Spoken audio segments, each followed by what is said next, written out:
चोर था गोवर्धन डाकू, बहुत नामी डाकू था। बिल्कुल सरल उदाहरण में तुम्हें बताया है।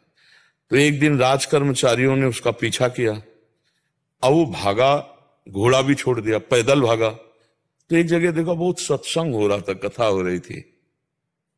पंडित परशुराम जी महाराज कथा कर रहे थे, करमेती बाई के पिता। ये प्रमाणित कथा हम आपको बता रहे हैं। तो उस सभा में घुस गया। तो राज कर्मचारी आए, सोचा सभा में चोर कैसे हो सकता है, यहां तो चोर घुसने का साउंड। तो अब उसको पाया ही नहीं।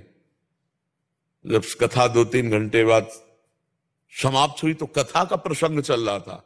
वृंदावन में श्री बांके बिहारी लाल को आज यशोदा मैया ने सोने की करधनी, सोना, वो तो चोर आदमी, करधनी सोने की। भगवान श्री कृष्ण चंद्र जी को बांके बिहारी को कह के पुकार, 8 वर्ष की अवस्था है, मैया ने सोने की लकुट दी, सोने का। अरे इतना माल एक साधारण, और गाय चराने अपने सखाओं के साथ जा रहे हैं। कथा समाप्त हुई, नजदीक पहुंचा, चाकू निकाली, पंडित परशुराम जी के गले में लगाई, पता लिखो। ये जो इतना धनी बालक का वर्णन कर रहे थे, पता लिखो। देखा तो उनका डाकू है, जो मेरा नाम सुन करके भयभीत हो जाते हैं, हमारा नाम गोवर्धन डाकू है। कहा भैया इतनी तुम्हें जल्दीबाजी क्या है? बोले पता लिखो। केवल कहा? बोले मथुरा क्षेत्र वृंदावन, बाप का नाम नंद बाबा, कन्हैया, गाय चराना। पर सुनो, ये तुम्हारे जैसे डाकू उसको चोरी नहीं कर सकते, बहुत नटनागर, बहुत प्रवीण बालक है वो। तो उन्होंने कहा तुम हमको ऐसा समझते हो, अकेले अकेले राजाओं के महलों को लूट लिया है। बोले फिर भी नहीं लूट सकते, बहुत प्रवीण है। तो उनका कसम खाता हूं, जब तक उसे लूट नहीं लूंगा तब तक पानी नहीं पीऊंगा। परशुराम जी ने सोचा भगवान की अपार कृपा इसके ऊपर, पता नहीं क्या लीला होने वाली इसके ऊपर। उन्होंने कहा सुनो, हमारी तरफ से माखन मिश्री ले लो, जब तुम्हारा बस ना चले तब माखन मिश्री उसे खवा देना। हाँ ये बात भी ठीक है, बच्चा फुसला के काम चल जाए तो मारना काहे को पड़ेगा। माखन मिश्री पेट में बांधी और कहा कसम खाता हूं जब तक उसे लूट नहीं लूंगा तब तक मैं पानी नहीं पीऊंगा। पर नाम क्या बताया तुमने? इतना बड़ा नाम तो। बोले श्याम सुंदर। श्याम सुंदर, श्याम सुंदर, वृंदावन, गाय चराना, श्याम सुंदर। अब भगवान का चिंतन बनने लगा। देखो चिंतन बनने लगा। अब वो पैदल चल करके आया। अब एकांत में जहां गाय चरते तो पूछते श्याम सुंदर की गौएं कौन है? बोले सबे हैं, ये ब्रजमंडल है, हर गौशाला भगवान के नाम की है।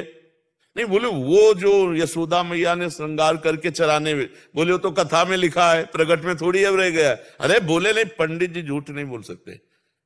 हम लोग चोर डाकू झूठ बोल सकते हैं, पंडित थोड़ी झूठ बोल सकते हैं। भगवान तो है ना, वो अपने भगवान को तो श्याम सुंदर है ना। अब एकांत में विकल हो गया और कहा अगर कोई ईश्वर है तो मुझे श्याम सुंदर से मिला दे, क्योंकि मैंने कसम खाया है बिना लूटे पानी नहीं पीएंगे। इतने में आवाज आई एक ग्वारिया पर, ए श्याम सुंदर तुम्हारी गाय इधर जा रही। अरे दौड़ा उधर, देखा कमर में हाथ रखे, न जाने कौन से गुण पर दयाली दिली जाते हैं, पीतांबर की फेट, वैसे ही श्रृंगार जैसा पंडित जी ने वर्णन किया था, धनी और लकुट।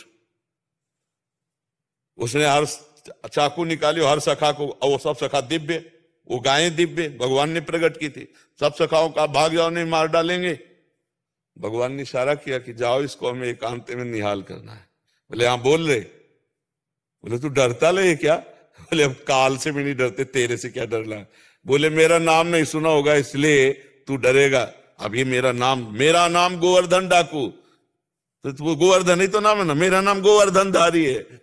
भगवान उससे जब वार्ता कर रहे हैं तो उसका जीवत्व तो नष्ट हो रहा है, अज्ञान नष्ट हो रहा है। उन्होंने देखा बड़ा प्रवीण पंडित जी कह रहे थे माखन मिश्री खवा के काम कर ले। बोले सुनो, भगवान ने कहा अच्छा ऐसा प्यार करते हो? बोले प्यार के लिए नहीं, ये सोना चांदी जो पहले ये उतराले के लिए। बोले ये तो वैसे ही उतार देंगे, लाओ तो माखन मिश्री खाई और कहा थोड़ा तुम खाओ। और जे भी भगवान ने चखाया उसे भगवत अज्ञान हो गया। अब भगवान को साष्टांग दंड, प्रभु प्रभु। एक बात सुनी कि कन्हैया गाँव में चला रहा है, चल पड़ा, कसम खा ली तो भगवान मिल गए। यहाँ जीवन व्यतीत हुआ जाता है, हलवा पूड़ी खा करके दिनचर्या का बैलेंस बनाते रहते हैं, तो भगवान कहाँ मिले? जब भूख प्यास सहकर केवल भगवान के दर्शन के लिए, तो भगवान उसी समय प्राप्त हो जाते हैं।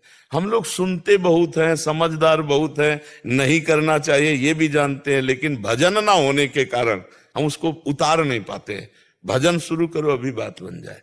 नाम जप करो और निश्चय करो कि मुझे इस मार्ग में चलना है, तो पापाचरण नहीं करना है, गंदी बात नहीं करनी, किसी को दुख नहीं देना, किसी का अहित नहीं करना, तो मंगल शुरू हो जाए। अभी दिव्यता आने लगे अंदर, अंदर की दिव्यता, ये बाहर शरीर का राग छूट जाता है।